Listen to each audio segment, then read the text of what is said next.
Maligayang araw sa ating lahat at welcome back na naman dito sa aking munting channel. Panibagong araw, panibagong video na naman tayo. Sa araw na ito ay may ituturo ako sa inyo na simpleng gabay at simpleng pamamaraan.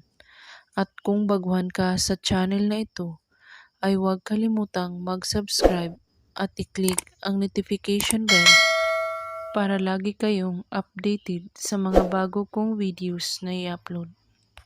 Iniwan ka ba ng taong mahal mo at hindi na siya nagpaparamdam sa'yo? Kahit text lang man o tawag at binaliwala ka lang ba niya? Gusto mo bang babalik siya sa'yo at pakamamahalin ka niya ng lubusan?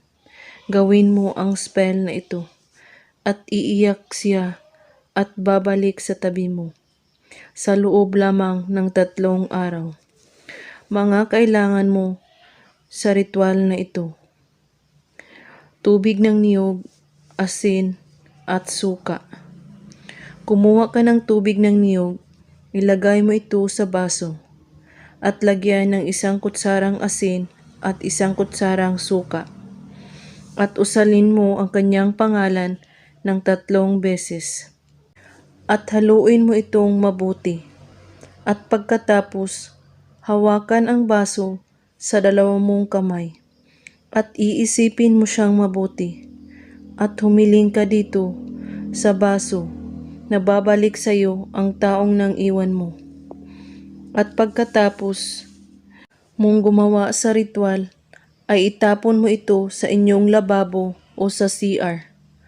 At pakakaisipan ka niya araw at gabi, at sa loob lamang ng 3 araw ay babalik siya sa iyo sa tabi mo. Gawin ang ritual na ito kahit anong oras at araw. At kung may katanungan po kayo ay magko-comment lang po sa ibaba. Maraming salamat sa lahat ng mga subscribers sa channel na ito at taga-subaybay. Mag-ingat po kayong lahat. God bless us all.